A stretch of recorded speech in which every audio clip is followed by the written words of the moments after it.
অ্যাকোরিয়ামের রঙিন মাছ ও খাঁচায় বিভিন্ন জাতের পাখি পালন করেন অনেকে, এটা করা যাবে কিনা এবং এই ব্যবসা শরীয়তে সম্মত কিনা? কিছু মাছ আছে, কিছু পাখি আছে, এগুলো জাতটাই এরকম যে এগুলো আসলে বনে জঙ্গলে অনেক হিংস্র জীবজন্তুর মধ্যে টিকে থাকতে পারে না। এগুলো জাতটাই এরকম, খুব নাদুস নুদুস, খুব আপনার কি বলে শৌখিন টাইপ, ওটা একটু বিশেষভাবে পালন করতে হয়। এরকম কিছু যদি হয় তাহলে সেগুলো অ্যাকোরিয়ামে খাঁচায় পালা যাবে।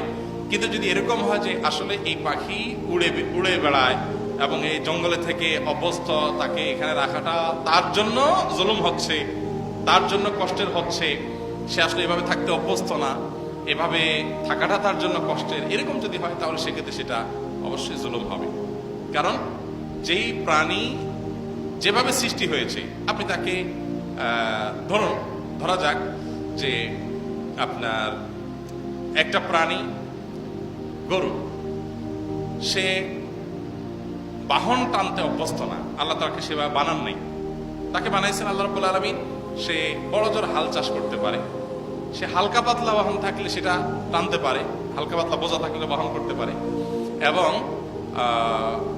অন্যান্য কাজে গরু জবে করে খাওয়া যায়, তার দুধ দহন করা যায় ইত্যাদি। এখন আপনি গরুরে যদি ঘোড়ার কাজ নেন, ঘোড়ার মধ্যে দৌড়ানোর শক্তি আছে, হাঁটার শক্তি আছে, মোটের মধ্যে শক্তি আছে, ওইটা আপনি গরুর থেকে নেন, তাহলে গরুর প্রতি অবিচার হবে।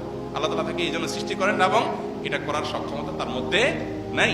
তো কোনো প্রাণীকে এরকম তার উদ্দেশ্য বহির্ভূত ভাবে ব্যবহার করলে সেটা অবশ্যই গুনাহ, আর উদ্দেশ্য বহির্ভূত না হলে সেটা জায়েজ আছে।